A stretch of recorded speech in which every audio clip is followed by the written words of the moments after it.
স্বামী আমিনুল হকের পক্ষে হয়ে আপনি ভোট চাইছেন, কেমন সাড়া পাচ্ছেন? আপনি এখানে এসে পড়েন না ভাই। আলহামদুলিল্লাহ প্রচুর সাড়া পাচ্ছি। এমনি তো আমি জানতাম ও একজন তারকা ছিল, ফুটবলের একজন জাতীয় দলের প্লেয়ার ছিল, সেই হিসেবে ওকে মানুষ অনেক ভালোবাসতো, এটা আমি জানি। কিন্তু নেতা হিসেবে ধানের শীষের পক্ষ থেকে ও যে এখানে আসার পরে ওর পক্ষ হয়ে যে আমি আসতেছি, আমি অবাক হয়ে যেতেছি যে ওকে মানুষ আসলে আমি যতটুকু ধারণা করছি তার চেয়ে অনেক বেশি পছন্দ করে।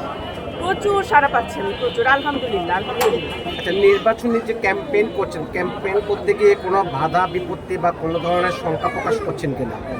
এখনো পর্যন্ত আলহামদুলিল্লাহ কোনো বাধা বিপত্তির শিকার আমি এখনো হইনি, কিন্তু অনেক জায়গায় সমস্যা শুনলাম যে তাদের ভোটার আইডি বিএনপির নাম করে আমিনুলের নাম করে নিয়ে গেছে, যেটা নাকি একদম রং ইনফরমেশন। মানে আমিনুলের পক্ষ থেকে তো এরকম কোনো বলা নাই যে আপনারা ভোটার আইডি দেন বা আপনাদের বিকাশ নাম্বার দেন, কিন্তু অনেকের কাছেই শুনলাম তাদের বিকাশ নাম্বার, ভোটার আইডির নাম্বার এগুলি ওর নাম করে বিএনপির নাম করে নিয়ে যাচ্ছে। এটা জামাতের একটা চক্রান্ত, এটা আমি বুঝতে পারছি।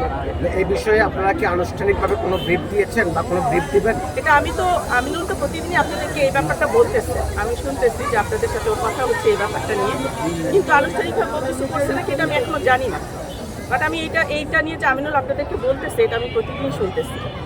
আমি নিজেই সচেতন করতেছি যে আপনারাও যদি আমিনুলের নামও বলে, বিএনপির নামও বলে, আপনারা কেউ আপনাদের ভোটার আইডির নাম্বার বা কোনো বিকাশ নাম্বার দিবেন না দয়া করে।